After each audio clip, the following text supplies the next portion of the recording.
Hey guys and girls, and welcome back to the #1 channel on real estate. Now before we get started, make sure to hit that like button, and if you enjoy the video, make sure you subscribe to be part of the Daily Hit family.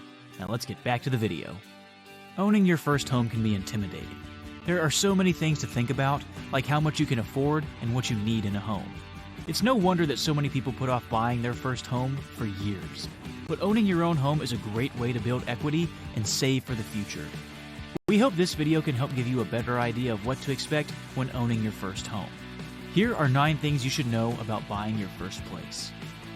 I was an HGTV junkie before I ever considered becoming a homeowner. In college, I double majored in property virgins and house hunters, and spent many hours watching other people's granite counters. Fast forward to today, and it was time for me to buy a home. There were no granite countertops in my house though, more like the before scenario from an episode of Fixer Upper. Surprisingly, TV homeownership hasn't prepared me for the real thing. I've had to learn a lot of hard lessons. So turn off the TV and gather around if you're preparing for your own journey into homeownership. I'll tell you a few things I'd wish I'd known ahead of time, and a few surprises that happened along the way. Some good, others not so much. Number 1. A beautiful yard takes work. I've never met a succulent that I haven't killed. Even my fake plants are drooping a little. Even though I don't have a green thumb, landscaping and yard maintenance are permanent items on my to-do list. I spray Roundup every spring, attempting and failing to eliminate the weeds. I've been slowly trying to figure out which plants can endure abuse, neglect, and a volatile Midwestern climate. I still have a long way to go in my landscaping journey, but all this work has given me a new appreciation for other people's lush, beautiful lawns. Keep in mind that those lovely lawns and coveted outside areas and the gorgeous garden you desire are costly.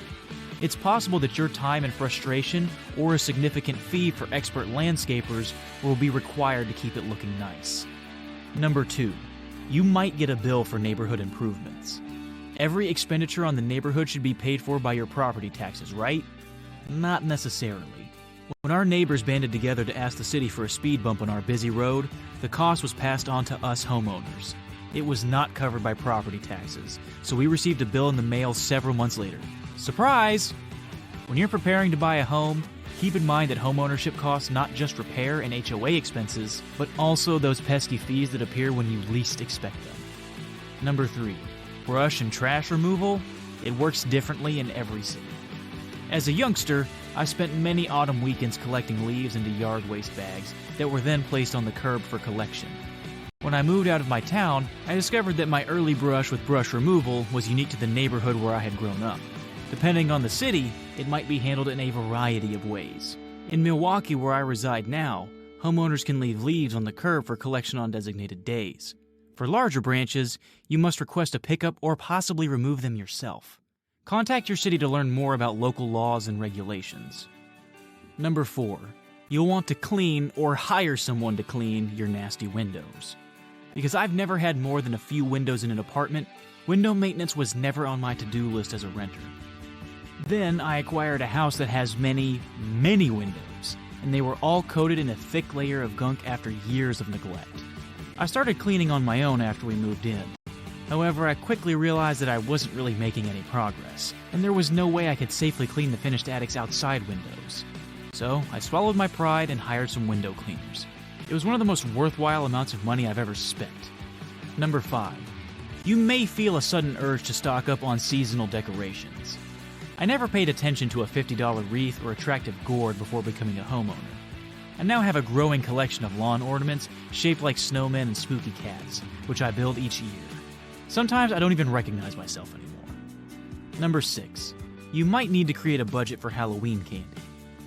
At least, I did this in my Halloween-loving neighborhood where the trick-or-treaters came out in droves.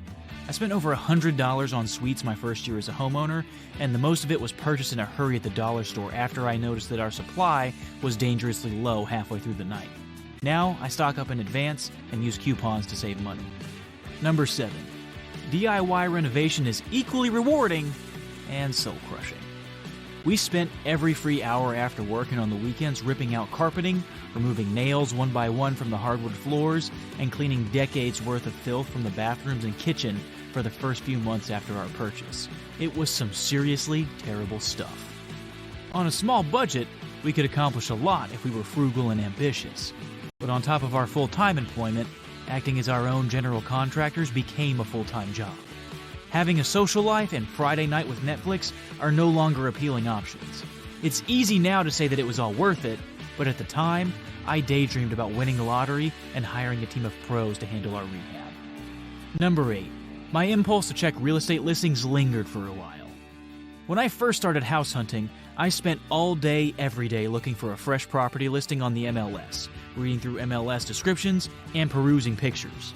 After we closed on our house, my desire to follow the market did not go away overnight. Even though I was a homeowner now, I had a phantom limb that included checking real estate listings. It all kind of hit me when a friend of mine wrote about the sense of deprivation she felt when she no longer had an excuse to devote her free time to these real estate apps. After a long period of being on high alert, it's surprisingly difficult to shut off your house buying brain. Number 9. You'll never want to go back to sharing walls. I like my neighbors. I like them even more because in most cases, I can't hear them. People above me no longer make bowling noises late at night.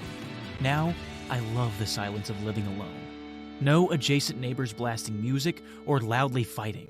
For this kind of peace and serenity, all the yard work in the world is well worth it. So if you're considering buying your first home, remember that it's a big decision. You'll want to take the time to think about what you need and want in a home and how much you can afford.